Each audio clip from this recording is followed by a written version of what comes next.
John Beaudin, Rock History Book, August 9th. It's Tuesday. How is everyone? Thank you for joining us. I know I don't think we have anybody on yet, but thanks everyone who come on every day and just hang out with us and talk about today in history. If it's your birthday today, keep in mind we love you a little bit more if it's your birthday.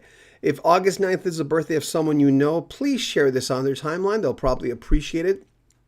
Every single day, there's lots of stuff that happens in the history of rock and roll. We try to get this to you between 5 and 10 minutes.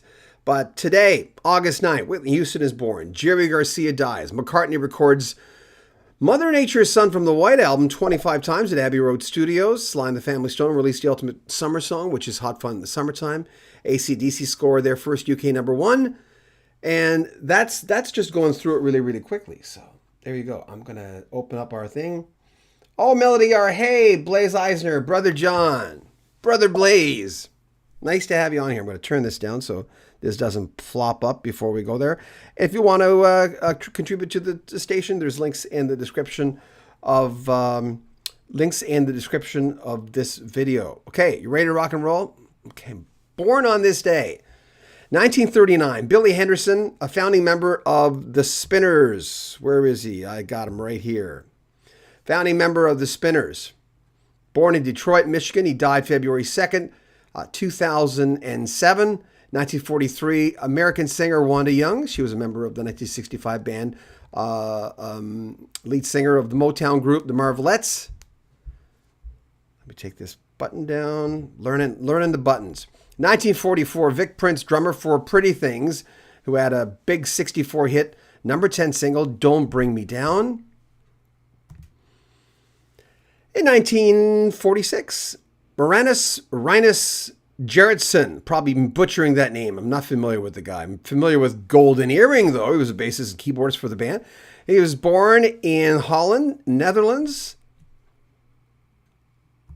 We're moving on. I've got this list. I just did it. We're really late today. We're actually 2 hours and 21 minutes late from what we usually do. So we're trying to catch up.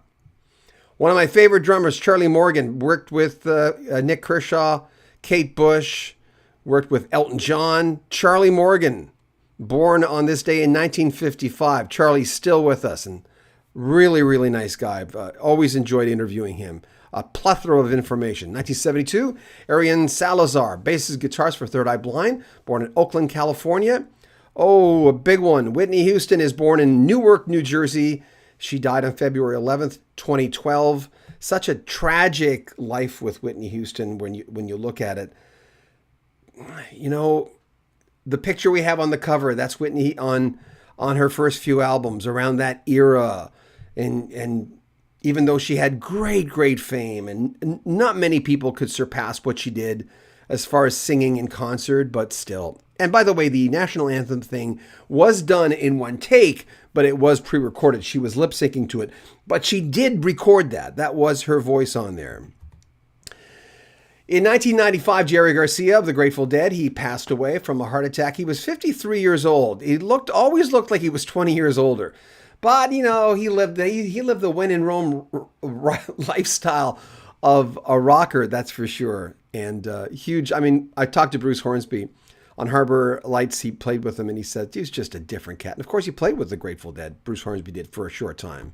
2007, Mark Marouche, saxophonist for the Fabulous Wailers, passes away. In songs and albums, Paul McCartney, Abbey Road Studio. The Beatles are recording the White Album. He records Mother Nature's Son 25 times.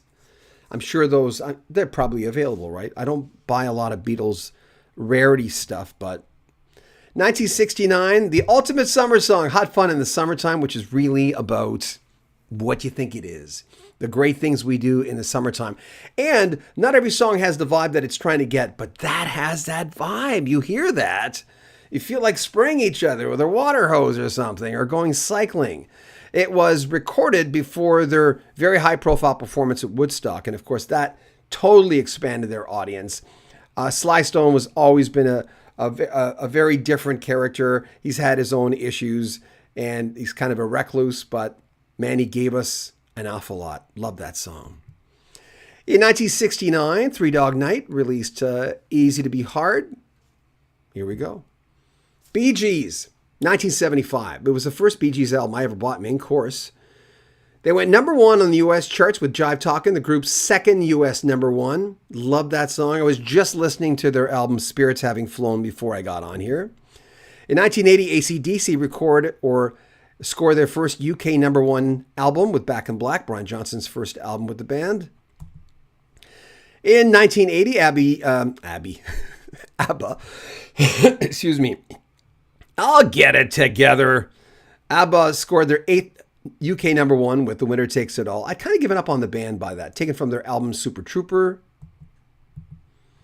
I love this record, Paul Simon's Wife. She's also in the Gadabouts with Steve Gadd.